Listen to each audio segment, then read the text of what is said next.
Hi hello welcome to my channel. So ಇವತ್ತಿನ ವಿಶೇಷ recipe ಸೌದೆ ಒಲೆಯ ನಾಟಿ ಕೋಳಿ ಸಾಂಬಾರ್ ಯಾವ ರೀತಿ ಮಾಡೋದು ಅಂತ ಈ ವಿಡಿಯೋದಲ್ಲಿ ಸಂಪೂರ್ಣವಾಗಿ ನೋಡೋಣ ಬನ್ನಿ.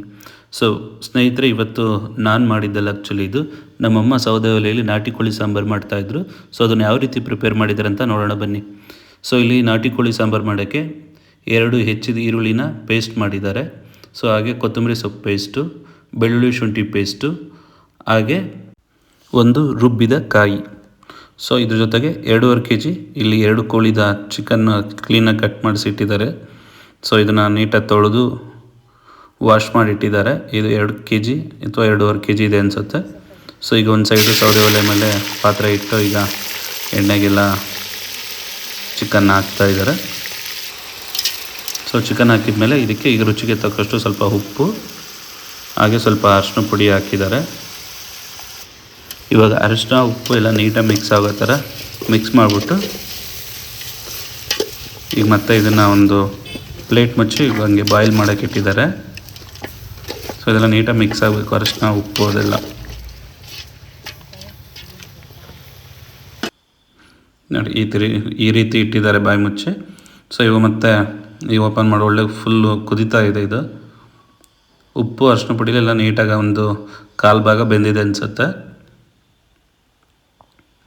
ಸೊ ಈಗ ಇದಕ್ಕೆ ಈಗ ರುಬ್ಬಿಟ್ಕೊಂಡಿರೋ ಬೆಳ್ಳುಳ್ಳಿ ಪೇಸ್ಟು, ಶುಂಠಿ ಪೇಸ್ಟು, ಹಾಗೆ ಸ್ವಲ್ಪ ಈರುಳ್ಳಿ ಪೇಸ್ಟು ಮತ್ತು ಕೊತ್ತಂಬರಿ ಸೊಪ್ಪು ರುಬ್ಬಿರೋದು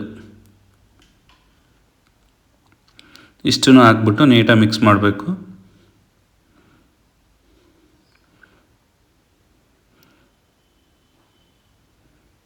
ಇದು ನಮ್ಮಮ್ಮ ಮಾಡ್ತಿರೋದು ಸೌದೆ ಒಲೆಯಲ್ಲಿ, ಒಳ್ಳೆ ರುಚಿ ಇರುತ್ತೆ ಅನಿಸುತ್ತೆ.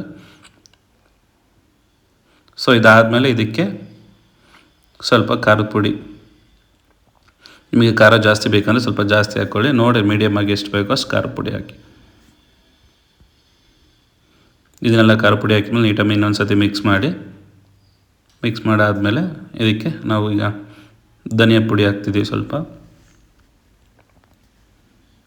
1-3 ಸ್ಪೂನ್ ಧನಿಯಾ ಪುಡಿ ಹಾಕಿ, ನೀರು ನೋಡಿ ನಿಮಗೆ ಎಷ್ಟು ಬೇಕೋ ಅಷ್ಟು ನೀರು ಆ್ಯಡ್ ಮಾಡಿ. ಸೊ ಇವಾಗ ನಮ್ಮ ಮನೆಗೆ ಸ್ವಲ್ಪ ನೀರು ಆ್ಯಡ್ ಮಾಡಿದ್ದಾರೆ. ಇದಾದಮೇಲೆ ಈಗ ಇದಕ್ಕೆ ರುಬ್ಬಿದ್ದದೇನು ಕಾಯಿ ರುಬ್ಬಿದ್ದಿತ್ತಲ್ಲ, ಸೊ ಅದನ್ನು ಆ್ಯಡ್ ಮಾಡಿದ್ದಾರೆ. ರುಬ್ಬಿದ ಕಾಯಿ ಹಾಕಿಬಿಟ್ಟು ನೀರು ಇವಾಗ ಗೊತ್ತಾಗುತ್ತೆ ನಿಮಗೆ ನೀರು ಎಷ್ಟು ಹಾಕಬೇಕು ಅಂತ ನೋಡಿ. ಆದಷ್ಟು ನಾಟಿ ಕೋಳಿ ಸಾಂಬಾರು ಸ್ವಲ್ಪ ತೆಳುವಿದ್ರೇ ರುಚಿ ಜಾಸ್ತಿ ಚೆನ್ನಾಗಿರುತ್ತೆ.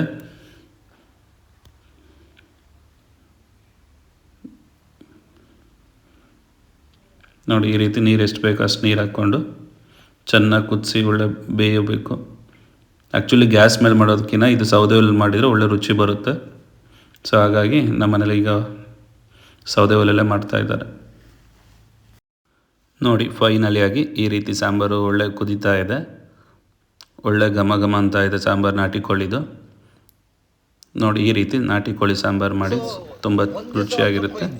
ಸೊ ಇದೇ ರೀತಿಯಾದಂಥ ಮತ್ತಷ್ಟು ವೀಡಿಯೋಗಳಿಗಾಗಿ ನಮ್ಮ ಚಾನಲ್ನ ಸಬ್ಸ್ಕ್ರೈಬ್ ಮಾಡಿ, ಹಾಗೆ ಶೇರ್ ಮಾಡಿ, ಪ್ರೋತ್ಸಾಹಿಸಿ, ಬೆಂಬಲಿಸಿ ಅಂತ ಕೇಳ್ಕೊಳ್ತಾ, ಸೊ ಎಲ್ರಿಗೂ ಧನ್ಯವಾದಗಳು.